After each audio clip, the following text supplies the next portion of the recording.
Hello guys! So isa po sa ating pinagkakaabalahan ngayon, itong alagaan tong mga katatapos palang mamulaklak na orchids. So mapapansin nyo, yan siya, pinag-isa-isa ko dyan. Ngayon isa turo to ng amo ko. Nagdagdad ako ng bawang, nilagay ko dito, I think this is 2 liters, tatlong malalaking bawang pinagdad ko, nilagay ko dyan.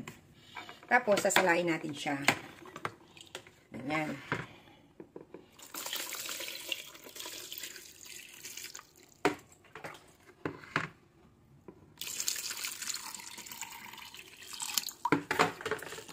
So, ayan guys.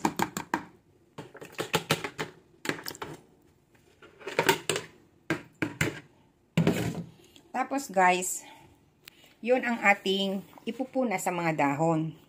Sa mga dahon ng ito. Ipupunas natin sa dahon ng ng orchids. Yan, pag napunasan po natin yan lahat kasi para maalis yung mga insekto. May mga insect kasi yan katulad nito. May mga insect kasi yan na hindi natin nakikita. So, ipupunas ko yan isa-isa. Ang kamay ko, may bawang na. Tapos, yung ibang meron pa doon. Isusok ko doon yung bawat isa. Isusok ko siya or ididilig ko dyan para yung mga insektong nandiyan na sumisira sa halaman, mamamatay. So, yun po ang purpose ng garlic water. Sa halaman po ay pumapatay ng insekto.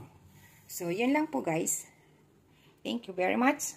Thank you for watching. Alagaan natin tong mga orchids na katatapos pa lang mamulaklak. Bye everyone!